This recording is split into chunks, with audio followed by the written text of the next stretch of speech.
अरे वा ही आज आपण काय बनवतोय? आज आपण आळूचं फतफत बनवतोय. काय? आळूचे फतफते.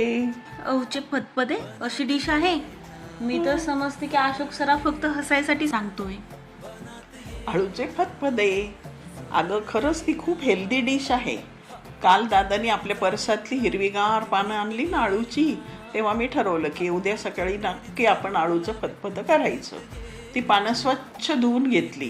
हिरवीगार पानं पाहून मनाला खूप आनंद होत होता. मग त्याचा हिरवा रंग तसाच राहण्यासाठी आहे ना 4 साखरेचे दाणे त्यात घालावे लागतात आणि मग ती हिरवेगार राहतात.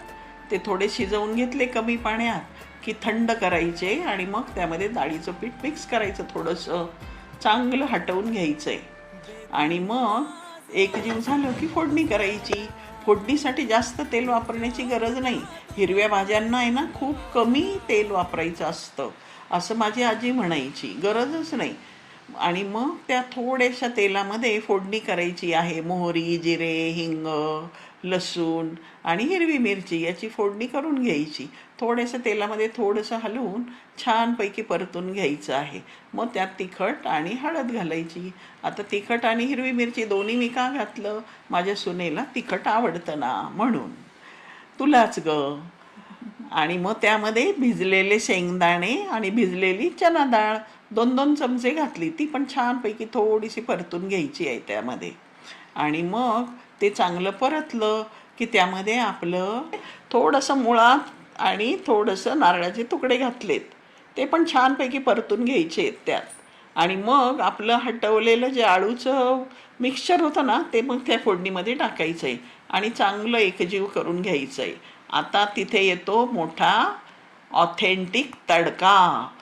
तो म्हणजे चिंचेचा कोळ आणि गूळ या 2 वस्तू घालायच्या आहेत. त्याचं कारण माहिती का तुला? काय?